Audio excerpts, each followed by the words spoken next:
dunia dengan dana 100 miliar dolar lebih, $100 billion,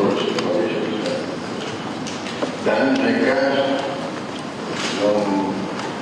memberi bantuan setiap tahun $9 miliar every year, $9 million. Dan beliau sampaikan 20 tahun akan datang hampir semua dan seluruh dari itu lagi terdiri dari increase all the way. Semuanya akan diserahkan. Jadi inilah apa ya, pendekatan tokoh-tokoh seperti Bill Gates juga mungkin lebih banyak sekali. Jadi ini sesuatu yang menarik. Tadi saya bicara dengan beliau telah memiliki bahasa Indonesia senilai $159 juta, di kesehatan 119 juta, pertanian 5 juta, teknologi 5 juta, bantuan sosial lainnya lintas sektor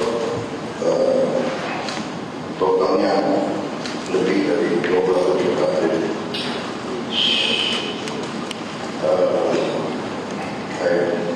I told the floor that you have assisted us directly in direct donation, totalnya lebih dari 12 juta.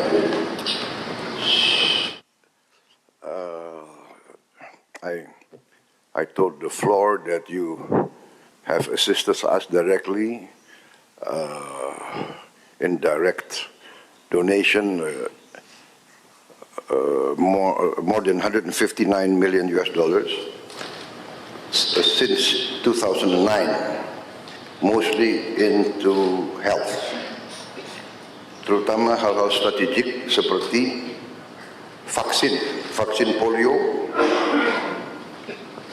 Beliau bantuannya 1,3 triliun, dan sekarang kita Bio Farma salah satu produsen 2 miliar dosis vaksin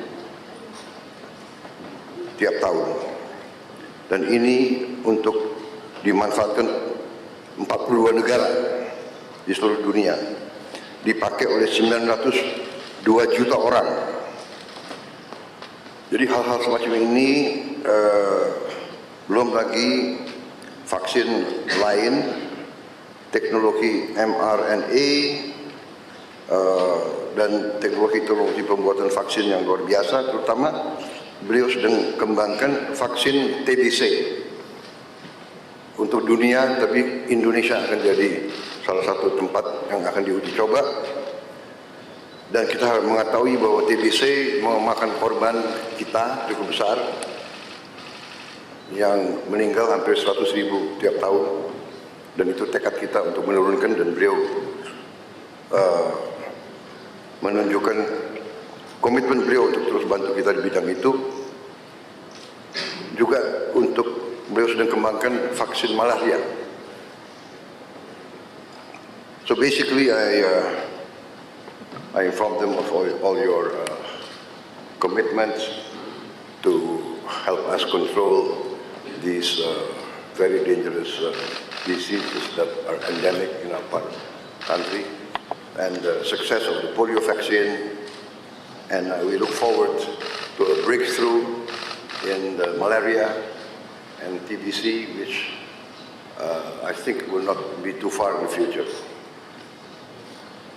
Saya kira banyak sekali yang bisa kita bicarakan, tapi untuk mempersingkat, kita buka saja. Maybe we invite you to give us a bit of your ideas, your vision for the future. And tadi saya sudah sampaikan keputusan saya sebagai Presiden Republik Indonesia, karena dukungan beliau, bantuan beliau untuk Indonesia, tapi tidak hanya untuk Indonesia, untuk kepentingan manusia, saya akan menggelar rapat Dewan Tanda Kehormatan karena saya ingin atas nama bangsa Indonesia memberi bintang tertinggi kita untuk seorang warga negara asing karena jasa-jasanya untuk bantu rakyat Indonesia dan rakyat dunia. I just announced that I've decided to convene our council for the national awards and to award Mr.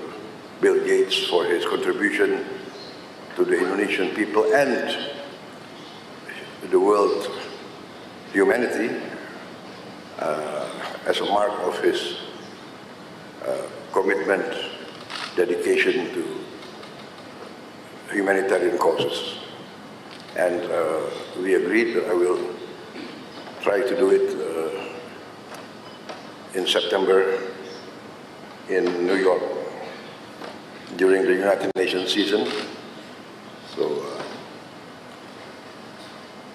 I think this is a lot, not a lot, all of us will be in agreement that you really deserve this for your contribution to the cause of humanity.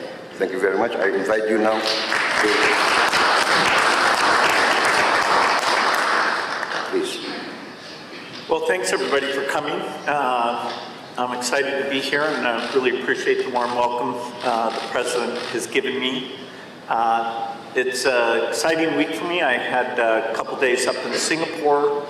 The foundation is putting a regional office in there that should allow us to collaborate more closely. You know, the Gates Foundation got started in the year 2000, and so actually it'll be on Thursday after I leave here, I go to New York City, and we'll have a big event to celebrate the 25th anniversary of the foundation and talk about what we've achieved and what our focus will be as we spend the rest of our resources. As you've heard, we mostly work in health, and you know, when I saw that my ownership of Microsoft would be very valuable, I had to ask, you know, what could I do that would have high impact? And I learned about disease and childhood death, and that for many problems like malnutrition or malaria or tuberculosis, there was very little money going into that.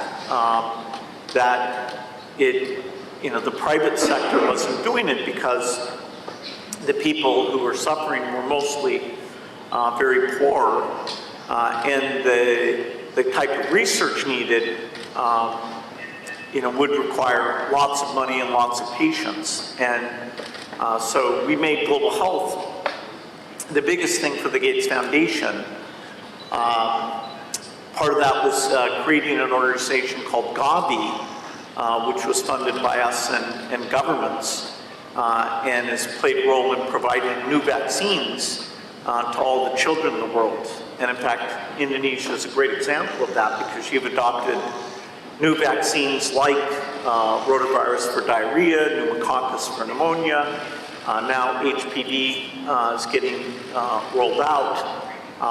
And Minister Budi is actually on the board of Gavi. He got to know Gavi well during the pandemic when that was a very positive relationship between Gavi and Indonesia. So we're carrying that forward. The basic statistic that always is amazing to me is that when the Gates Foundation was started in the year 2000, 10 million children under the age of 5 died that year. And most of that was because of diarrhea, pneumonia, malaria, or a few things that make children vulnerable in their first 30 days. 90% of the deaths were in one of those 4 categories, and so we committed that we would study those, create new tools, including vaccines, and help get them delivered. And so in fact, number of children who die under 5 has been cut in half. It's now below 5 million. Now that's 5 million too many. And actually in this region, including in Indonesia, that cut in half is true here as well. So it's been an amazing time period, and there's many new tools coming. You know, we need a tuberculosis vaccine, and in fact the trials for a tuberculosis vaccine have started, including with the strong relationship here in Indonesia. We have 2 of the sites where we're testing that vaccine are here, and that will help us know how well it works, and then that'll be a benefit to the entire world. You know, so we're doing those trials in Africa and India and here. Very excited about that. TB is a great example of a disease that, because the rich countries don't have the disease, it just doesn't get hardly any money for diagnostics or drugs or vaccines. And so that's been one of our big focuses. You know, lots still to do in health. You know, Indonesia is very serious about malnutrition, and we have a number of proven tools like what we call multiple micronutrient supplement that pregnant mothers can take instead of just taking folic acid and iron. They take a pill that actually has many vitamins in it. And yeah, Indonesia is one of the first to launch that with the goal to get that to all pregnant women very quickly. And it really makes a big difference. You know, a lot of women have anemia, which is an iron deficiency, and so the foundation has an approach where you can just go in one time and get an infusion, and it fixes the anemia. And so over the next year or 2, we'll come up with a plan to roll that out in Indonesia. You know, so a lot still to be done in health, but the innovation pipeline is very strong, you know, including in low-cost medicine. And of course, as we address infectious disease, where we still have this work to be done, you know, then we also need to start working on heart disease and diabetes and other diseases where the tools will be inexpensive. The only other area to mention that the foundation works in is agriculture, trying to make seeds more productive and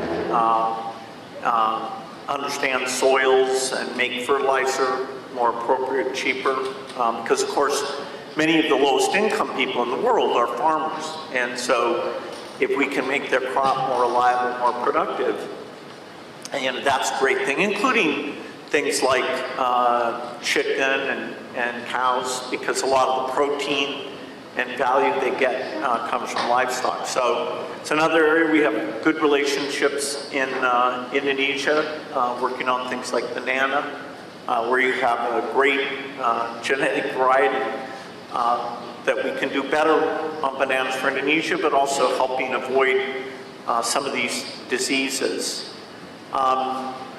You know, the Gates Foundation loves to encourage philanthropy, and you know, I think philanthropy can be a very powerful force.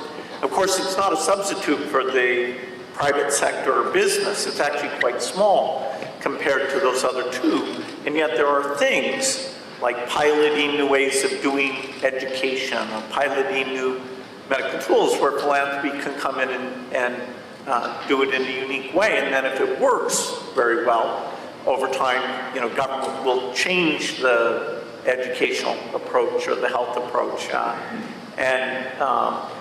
You know, so, you know, and philanthropy can be a lot of fun. It can be very high impact.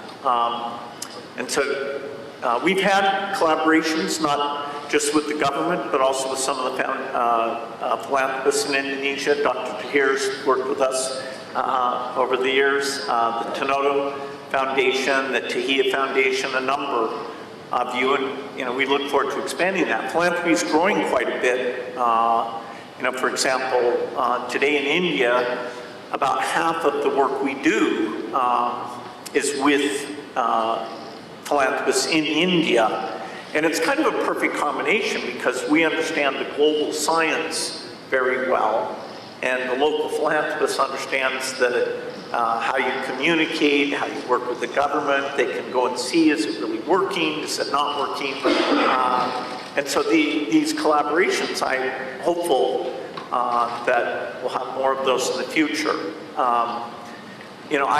Even though there's a lot of challenges in the world today, some of the aid budgets are being cut in the rich countries because of the Ukrainian war and other challenges. I actually am optimistic that even if in the short run, in some parts of the world, particularly Africa, that the death rate may actually go back up a bit. If we take a longer time frame, and look at the next 20 years, I think we can achieve a lot. We can finish polio. That was ever eradicated with smallpox, and so polio would be the second major disease. We're very close to doing that. And once we finish polio, we'd like to try and eradicate measles and malaria as well. We have some new tools for that. And of course, part of my optimism about the innovation is because we have now artificial intelligence. And artificial intelligence, I can't state strongly enough how amazing this tool is, even in the last 6 months. The improvement, I know Satya Nadella from Microsoft was here last year talking about data centers and working with the government on those, some of those things. But the AI is going to help us discover new tools, and even in the delivery of health and education and agriculture advice, we'll be using AI. So, I've really enjoyed the philanthropic work, and I look forward to doing more.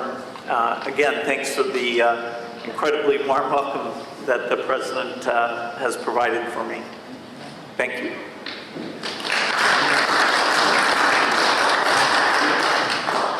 Mungkin ada yang mau menyampaikan pandangan atau pertanyaan, saya persilakan.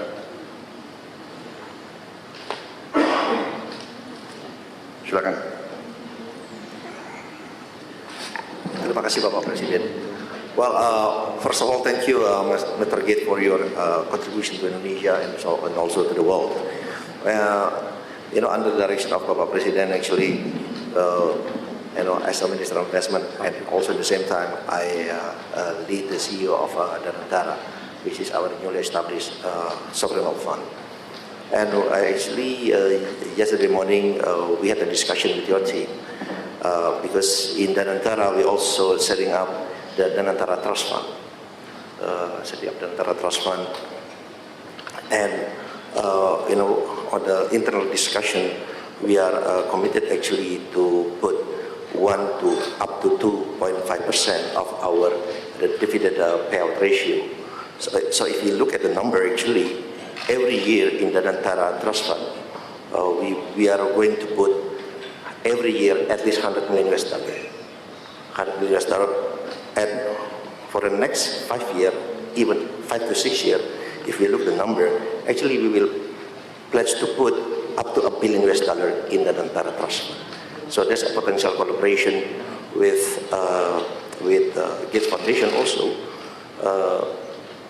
because we are looking also in the same line of industries such as education, health, sanitation, and poverty alleviation. So again, there's potential collaboration, and we look forward get your feedback also on this.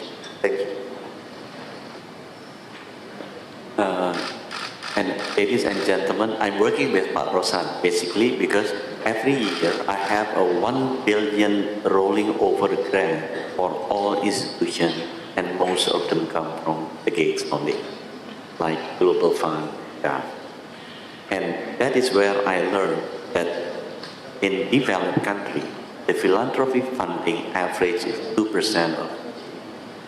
So the potential in Indonesia with 1.5 trillion GDP is 30 billion US dollar per annum.